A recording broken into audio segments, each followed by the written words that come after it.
अशोकनगर पहुंचे सिंधिया बोले, जब पसीना टपकता है तभी मजा आता है सभी के साथ हाथ जोड़कर आगे बढ़ने में। साथ ही कहा, जवान भले ही दिखता हूं लेकिन बुढ़ापे की ओर जा रहा हूं। आज केंद्रीय मंत्री ज्योतिरादित्य सिंधिया अशोकनगर पहुंचे और करोड़ों के विकास कार्यों का लोकार्पण और भूमि पूजन किया। इस दौरान जनता को संबोधित करते हुए सिंधिया ने कहा कि मैं 20 वर्ष पहले ही टूट गया था, जब सिंधिया परिवार के ऊपर दुख का पहाड़ टूटा था, लेकिन आप लोगों ने ही मुझे ढांढस बंधाया और एक बीज बोया जो आज आपके बीच करोड़ों की सौगात लेकर आया है। साथ ही सिंधिया ने कहा कि जन सेवा ही हमारा लक्ष्य है। बता दें, इस बार अशोकनगर दौरे पर आए सिंधिया अपने आप को बुढ़ापे की ओर ले जाने की बात कहते भी नजर आए और कहा कि जब पसीना टपकता है तभी मजा आता है सभी के साथ हाथ जोड़कर आगे बढ़ने में। साथ ही कहा, जवान भले ही दिखता हूं लेकिन बुढ़ापे की ओर जा रहा हूं। अब 20 साल जैसी शक्ति नहीं रही, फिर भी जितनी क्षमता है परिश्रम करने की उतना ही कर रहा हूं। वहीं सिंधिया ने मंच से अपने पॉकेट से प्याज निकालकर दिखाते हुए नजर आए और कहा कि मेरी विचारधारा पुरानी है और जेब में प्याज रखकर ही तपती दोपहरी में आपकी सेवा के लिए दौरे पर रहता हूं। कि जब पसीना टपकता है ना तभी मजा आता है कार्य करने में और हाथ जोड़ के सभी के साथ मिलकर आगे बढ़ने में। और वैसे भी लोग मुझे पूछते थे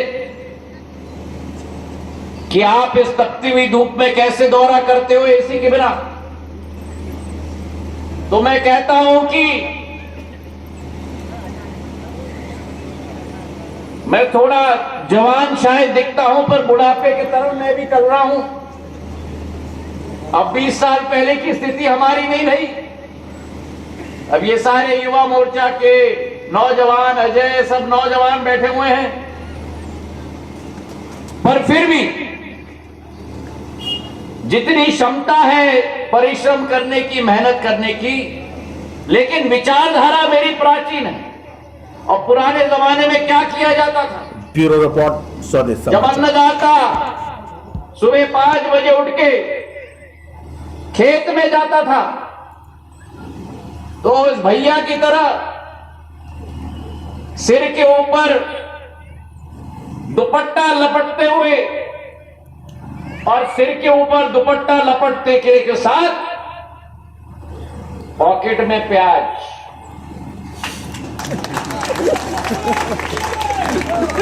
आजकल के जमाने में, आधुनिक जमाने में लोग कहते हैं कि ये पी लो, वो पी लो। मैं तो कहता हूं भैया, मैं तो पॉकेट में प्याज रखता हूं और उसी के साथ भगवान के सहारे दौरे पे करता हूं।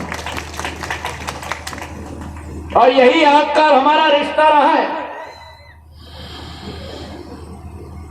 आज भी आपके समक्ष मैं खड़ा हूं।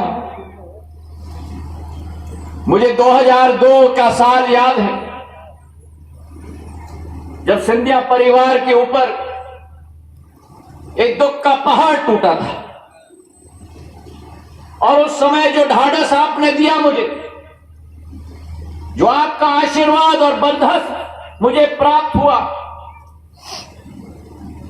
जो उस समय का बीज बोया गया था, जिसको खाद और पानी आपने दिया, आज वही आपका बेटा, आपका परिवार का सदस्य आपके समक्ष है और आपके लिए विकास और प्रगति की नई विचारधारा लेकर आपके समक्ष, आपके लिए उपस्थित है। मेरे भाई और बहनों, मैंने सदैव आपसे कहा है कि मेरी विचारधारा राजनीति की नहीं है, मेरी विचारधारा जनसेवा की है। और आज जिस भारतीय जनता पार्टी का मैं आम कार्यकर्ता हूं, उस भारतीय जनता पार्टी की सोच और विचारधारा जनसेवा की है, अंत्योदय की है, कि आखिरी गरीब की सेवा करने के लिए इस पार्टी का एक एक सिपाही अंतिम छोर तक मेहनत मशक्कत करने के लिए उपस्थित है।